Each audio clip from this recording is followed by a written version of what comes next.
नमस्कार। कहानी गोल्ड में आज सुनिए जयनंदन जी की लिखी कहानी किराए पर सब कुछ। घर का सारा काम अब बहुउद्देशीय सेवा केंद्र मल्टीपर्पज सर्विसेज सेंटर नामक एजेंसी के द्वारा संपन्न होने लगा था। प्रेरणा खिन्न थी, अन्यमनस्क थी। अभिराम केडिया अपने होलसेल मेडिकल शॉप से देर रात में आने पर यांत्रिक ढंग से खाने पीने के बाद बस एक ही काम करता था, रात में उसके साथ सोने का। प्रेरणा कभी कभी सोचती थी कि कल कहीं यह काम भी एजेंसी के हवाले न कर दिया जाए और उसे अपने पति की जगह मल्टीपर्पज के किसी लड़के के साथ रात गुजारना पड़े। अभिराम की जिस तरह व्यापार में संलिप्तता बढ़ती जा रही थी और उसके शरीर के आयतन में गुणात्मक परिवर्तन होने लगा था कि यह खतरा भी असंभव जैसा नहीं रह गया था। कल फुन्नू की गेंद खेलते वक्त दाहिने हाथ की कोहनी किसी टूटी हुई टहनी की तरह झूल गई। प्रेरणा एकदम नर्वस सी हो गई, फिर भी दुकान पर फोन करना उचित नहीं समझा। क्या फायदा, वह आदमी अपनी गद्दी गल्ला छोड़कर आने वाला तो है नहीं। बहुत हुआ तो टेलीफोन पर ही उसे कोसने, डांटने और हिदायत देने का काम करने लगेगा। ध्यान नहीं रखती हो ठीक से, पता नहीं घर में क्या करती रहती हो दिन भर। अब बैठकर रोती मत रहो, ले जाओ उसे गुप्ता नर्सिंग होम में। खुद से नहीं जा सकती तो मल्टीपर्पज में रिंग करके किसी को बुला लो। प्रेरणा यह स्टीरियो भाषण सुनने में समय क्यों जाया करती। उसने खुद ही मल्टीपर्पज में फोन कर दिया। एक ऑटो लेकर फौरन एक लड़का दाखिल हो गया। वह फुन्नू को उसके साथ लेकर चली गई। रात में अभिराम लौटा तो काफी देर तक अपने बही खाते में उलझा रह गया। 2000 रुपये का हिसाब नहीं मिल रहा था।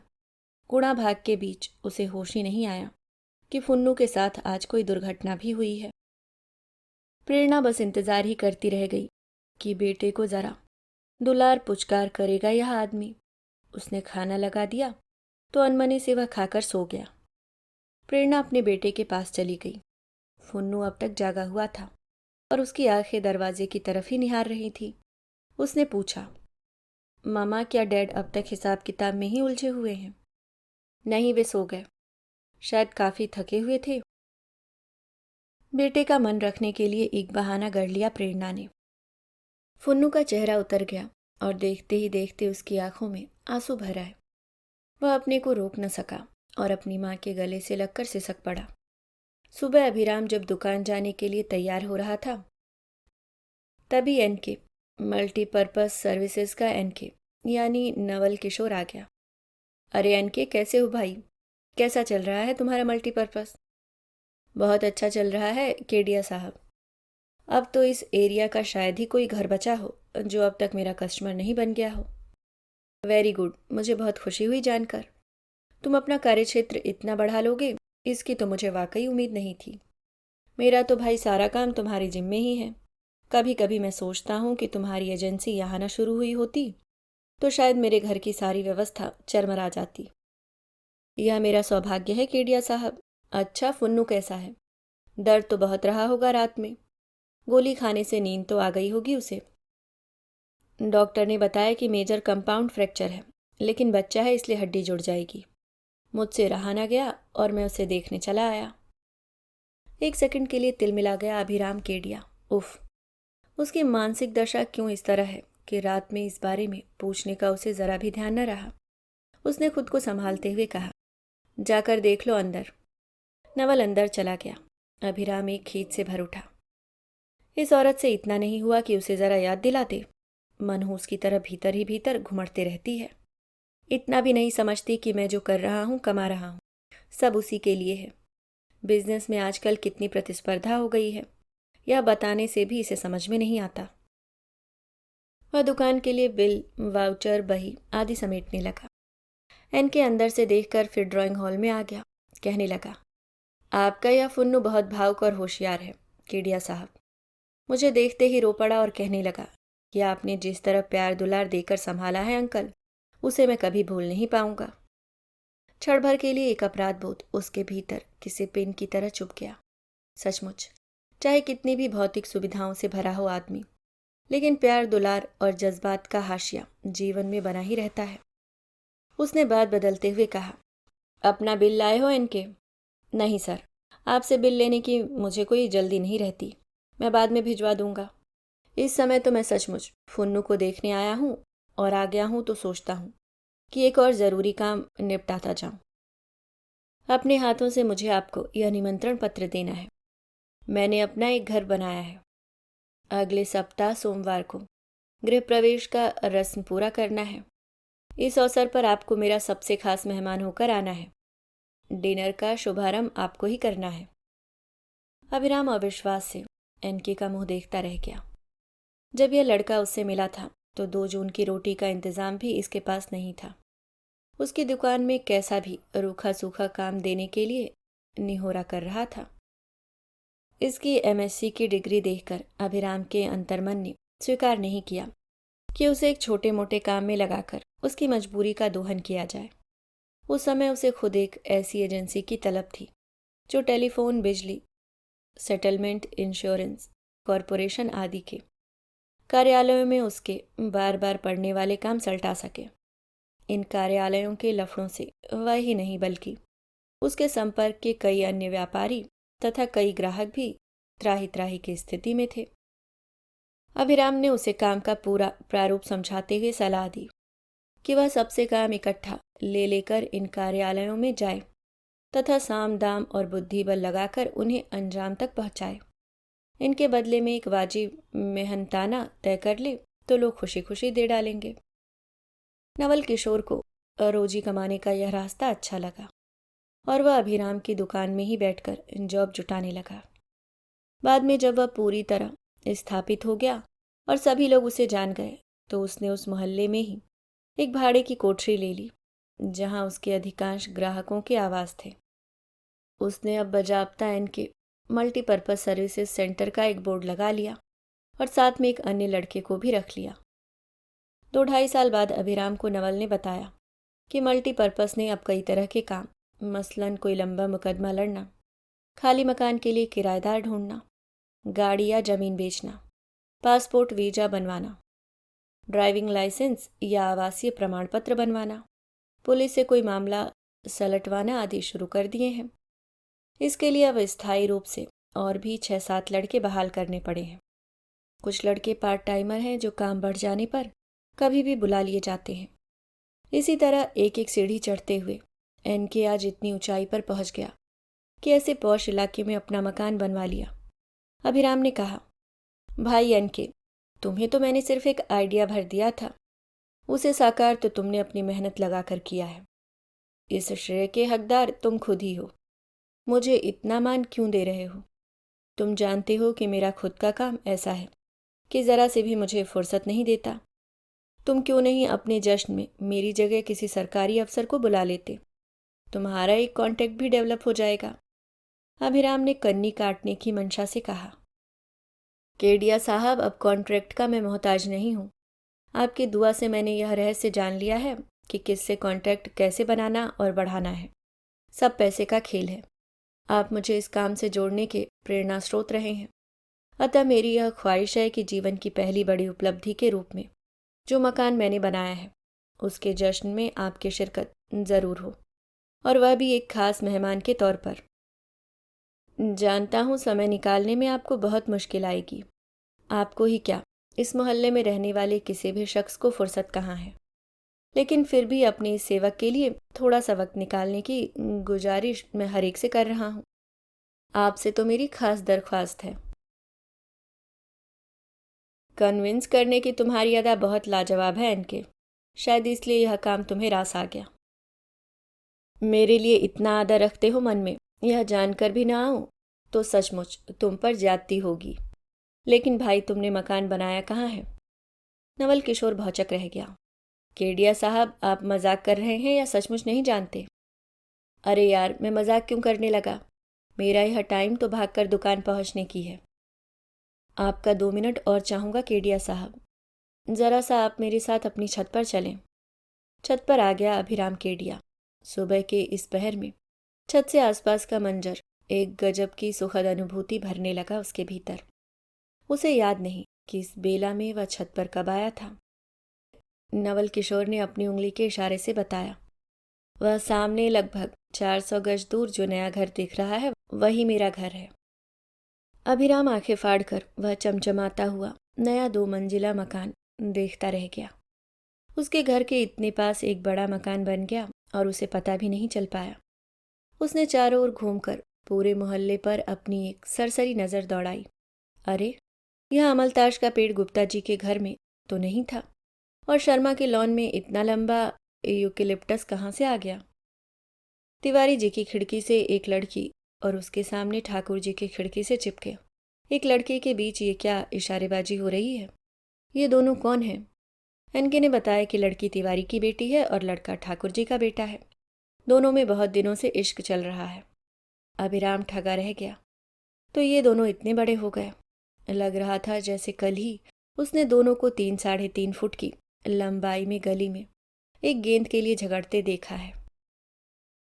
नीचे की गलियों में टेलीफोन के तार जाल की तरह कब फैल गए। मतलब अधिकांश घरों में टेलीफोन पहुंच गया। उसे लगा जैसे कई साल बाद वह विदेश से लौटा हो, जबकि वह लगातार अपने इसी मकान के बीच वाले तल्ले में कायम रहा, जो इस छत से महज 36 पायदान नीचे है। ऐसा भी नहीं है कि वह छत पर इस बीच आया नहीं। गर्मियों में तो अक्सर बिजली गुल के समय छत पर ही सोया, लेकिन बिजली आते ही आंख मलते हुए सीधे नीचे उतर आया। कभी जरूरत नहीं समझी कि 2-1 मिनट ठहर कर आसपास निहार ले। पहले तो एक एक परिवर्तन पर उसकी निगाह रहती थी। आखिर जीने का यह कौन सा ढंग उसने कब अख्तियार कर लिया। उसने मन ही मन विचार किया कि कभी फुर्सत में इस पर सोचेंगे। अभी तो दुकान पहुंचने की जल्दी है। उसने घड़ी देखी। ओ माय गॉड, 8 बज गए। 8:30 बजे उसे दुकान पहुंचना है, वरना कई होलसेल कस्टमर वापस हो जाएंगे। एक्सक्यूज मी एनके, मुझे देर हो रही है। फटाफट वह नीचे उतर गया। नाश्ते के टेबल पर प्रेरणा और फुन्नू बैठे थे। उसने जल्दी जल्दी 1-2 पराठे चबा लिए और बिना चाय पिए ही बैग उठा लिया। जाते जाते ठिठक कर उसने कहा, तो तुम लोगों ने डांट खाने के डर से मुझे रात में हाथ टूटने के बारे में याद तक नहीं दिलाया, लेकिन मुझे फिर भी सारी खबर हो गई। हाथ लहराते हुए वह चला गया। प्रेरणा सन्न रह गई। मतलब अब अपने परिवार के बीच संवाद और सूचनाओं के आदान प्रदान भी एजेंसी के ही मार्फत होंगे। प्रेरणा को अपने भाई की शादी में इंदौर जाना था। पिता की 2-3 चिट्ठियां आ गई थीं। उन्होंने लिखा था कि हम यह 100% मानकर चल रहे हैं कि तुम अभिराम को साथ लेकर आ रही हो। वे शायद जानते थे कि अभिराम को ले आना आसान नहीं है। ठीक यही हुआ। उसने इनकार करते हुए प्रेरणा को समझा दिया, तुम जानती हो कि मेरा जाना कतई मुमकिन नहीं है। मैं ज़्यादा से ज़्यादा शादी में 1 दिन के लिए आ सकता हूँ, लेकिन तुम इत्मीनान रहो, तुम अकेली नहीं जाओगी। एनके को मैं आज ही फ़ोन कर देता हूँ, वह कोई रिलायबल लड़का तुम्हारे साथ भेज देगा। प्रेरणा ने बड़े बुझे मन से कहा, पापा इसका बहुत बुरा मानेंगे।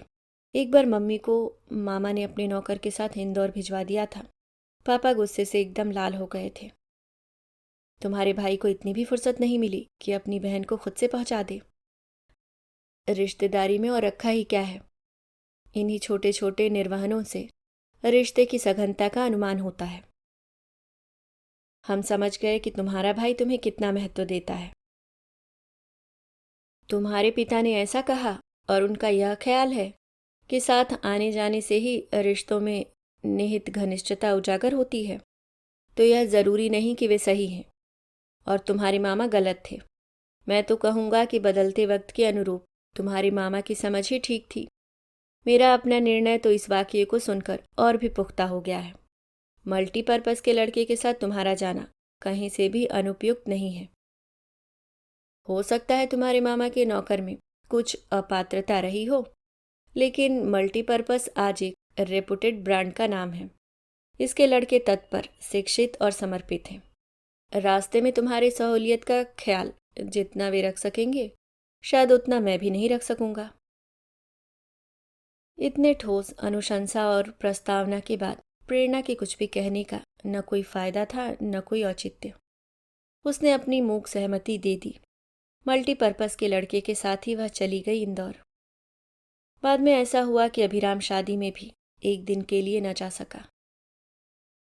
2 दिन पहले उसकी माँ आ गई बीमार होकर मामा घर से।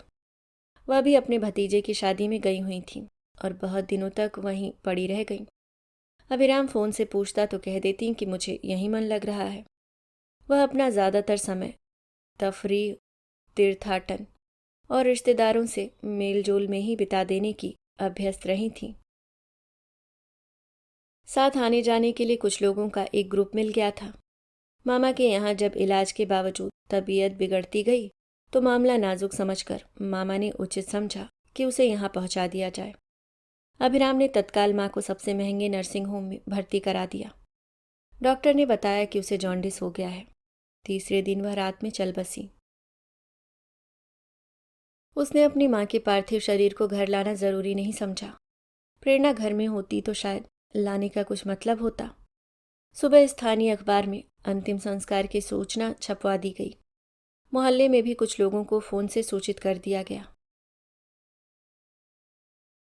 अर्थी निकालने का समय जब हो गया तो पड़ोस के सिर्फ 3 आदमी ने अपनी उपस्थिति दर्ज कराई।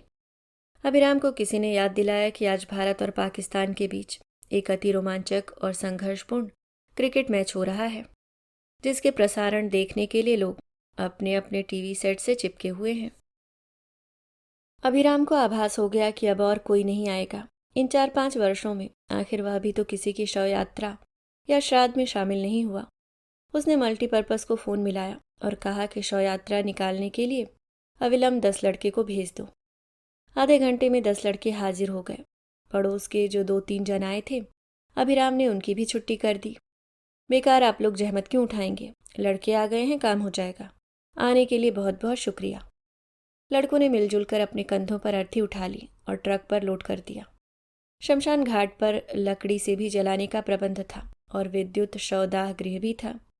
लकड़ी में पूरी तरह जलाने के लिए 3-4 घंटे का समय चाहिए था। उसने फर्नेस को ही उचित समझा। कोई झंझट भी नहीं और पौन घंटे में काम समाप्त। अभिराम ने एक डब्बे में अस्थि भस्म ले लिया और उसे मल्टीपर्पज़ के लड़कों को सुपुर्द करते हुए हिदायत कर दी कि वे कल ही जाकर इन्हें 4 प्रमुख नदियों में विसर्जित कर दें। प्रेरणा जब वापस आई तो माँ की मृत्यु के 20-25 दिन हो गए थे। उसे इसकी अब तक कोई जानकारी नहीं थी। आने के 7-8 दिन बाद मल्टीपर्पज़ की ओर से एक बिल आया, जिसमें बिल फॉर फ्यूनरल प्रोसेशन लिखा हुआ था।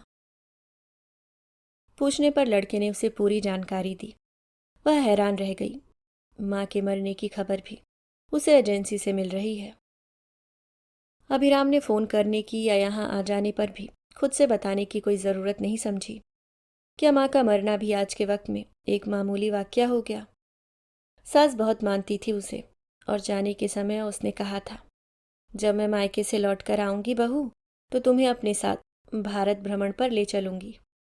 अभिराम तो तुम्हें सामने वाले पार्क में भी साथ नहीं ले जाएगा। प्रेरणा को लगा कि इस घर में अब उसे प्यार करने वाला कोई नहीं रहा और वह सचमुच बहुत अकेली हो गई। वह जार जार रो पड़ी। अभी आप सुन रहे थे जयनंदन जी की लिखी कहानी किराए पर सब कुछ। दोस्तों, जयनंदन जी कहानी जगत का एक बड़ा नाम है। जयनंदन जी की अब तक कुल 35 पुस्तकें प्रकाशित हो चुकी हैं।